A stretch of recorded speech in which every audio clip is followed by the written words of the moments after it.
is working towards an election in the second half of the year. Hosting a Q&A at a youth centre in Mansfield, the Prime Minister insists he still has a lot to do, including cutting taxes and tackling illegal migration.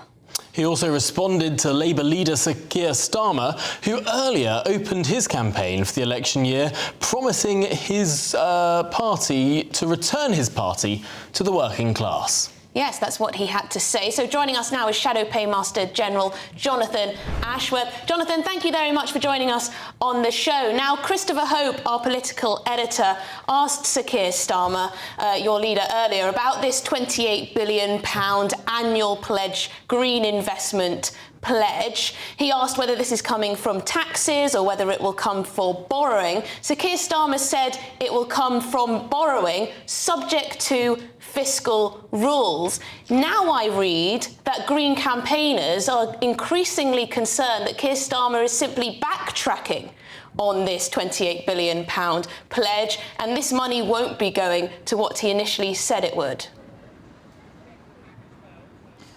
Well, let's be absolutely clear.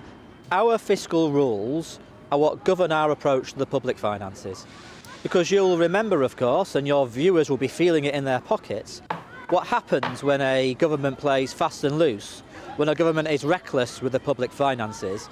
It led to a run on pension funds, and many of your viewers paying more on their mortgage, more on their credit cards and more in tax as a consequence of reckless decisions that the Conservatives took just over a year ago.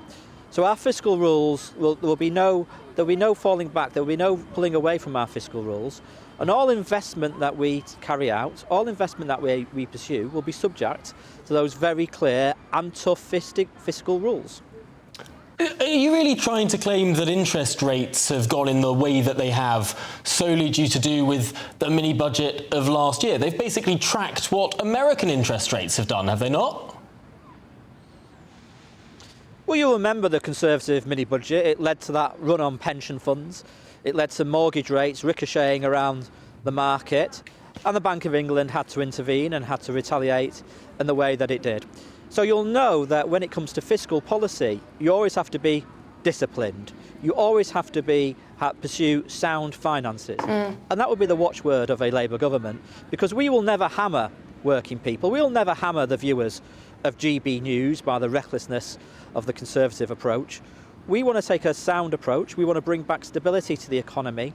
And through that approach, we can grow the economy and use the proceeds of that growth to invest in our public services, which will be to the benefit of GBNews viewers. Well, in which case, if there's going to be all this growth, why would Sir Keir Starmer even borrow any money for this green investment? Why would you borrow when debt is so high?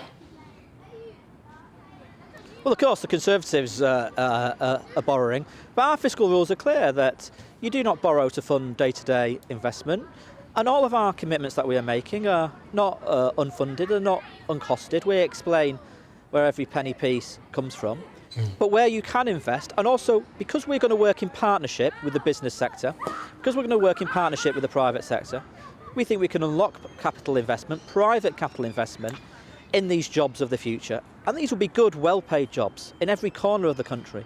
You know, and many of your viewers in GBNews will be from parts of the country where there used to be industry that powered our country. And of course, the Conservatives shut a lot of that industry down. Well, we think we can bring good, well-paid jobs to parts of the country, including Mansfield, where Rishi Sunak was today, where, in a typically weak and desperate style, ruled out an election and is continuing to squat in Downing Street, and the British public and people in Mansfield will be asking, Jonathan, what has he got to hide? Why is he running scared of the British public? Keir Starmer didn't talk about private investment. He talked about funding this pledge for green investment through borrowing. He didn't even mention private investment, from what I can remember.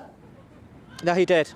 No, he did. If you go back and look at the Q&A, he actually talked about the partnership that we would pursue with the business community and how we believe that we can unlock private investment in this type of infrastructure, which will create good, well-paying jobs for the future. Because we're talking to the business community all the time. We are the party of business. We're not the party that said, well, a rather rude word, I won't repeat it on daytime news, but the Conservatives use a rather rude word about businesses. We want to work Jonathan, in partnership with businesses. I suppose, taking a wider view at this, there has been a general criticism, and we mentioned the Q&A that your leader faced this morning.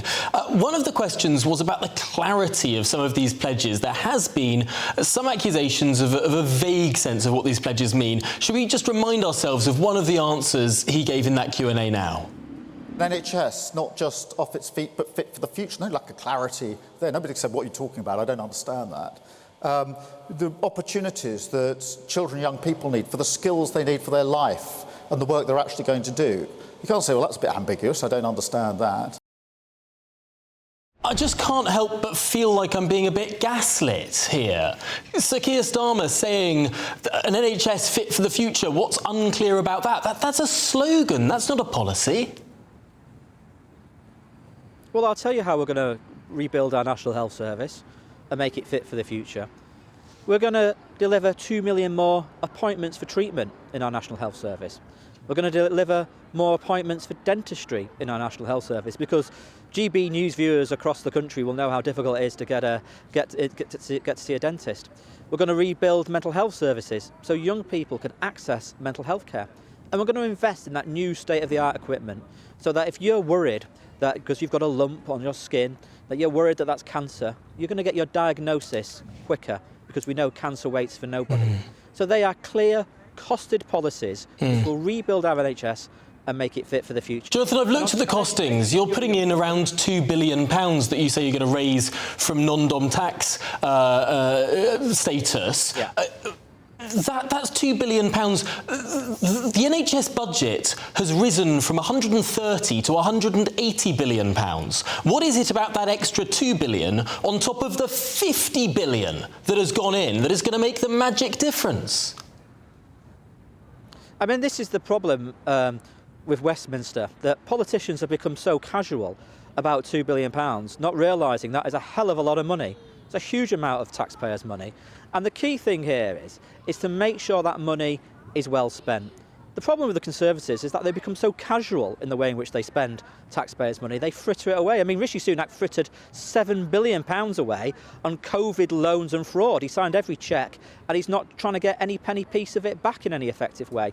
Look, that £2 billion is a lot of money, and we're going to really sweat that £2 billion so we can invest in the equipment to diagnose cancer sooner, so we can deliver these extra appointments for treatment and in dentistry. Look, you've got to get politicians here, really making sure that money is well spent, not just announcing big amounts of money and thinking that's job done. Of course it's not.